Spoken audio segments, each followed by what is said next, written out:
Hey there, so we are going to discuss how to submit an assignment to Schoology.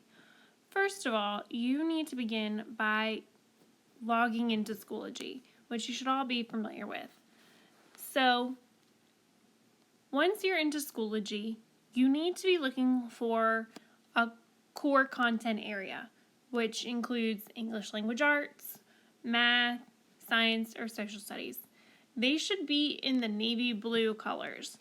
The purple color with the banana and the apple, that's your homeroom course. That's where you go to find out what your assignment is for that week. But to submit an assignment, you go to your core course content areas. So let's assume we're submitting an assignment for math this week.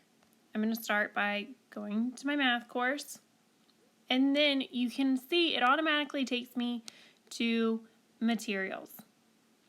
All right, under that materials tab is where I want to be. Now, we're also in the fourth 9 weeks, so you need to click the proper folder that applies to you.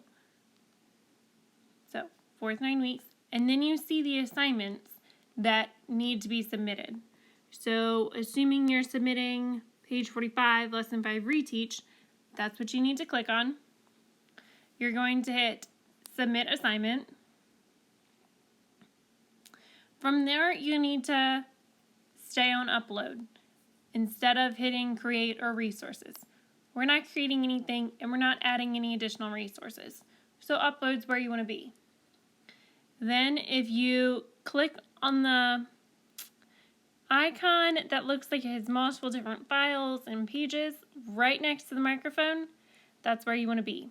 It says file, and you should have what you want in your photo library. Or you can take a picture of it. If it's in another app, maybe Pages, you can hit browse.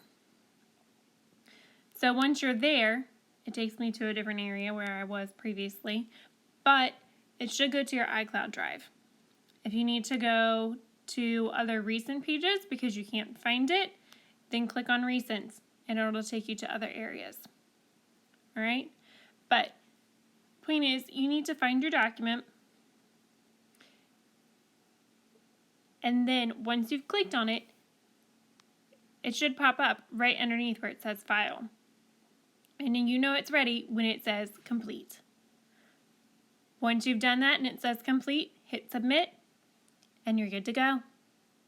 Let me know if you have any questions. You can message me on Schoology or Class Dojo. Till next time.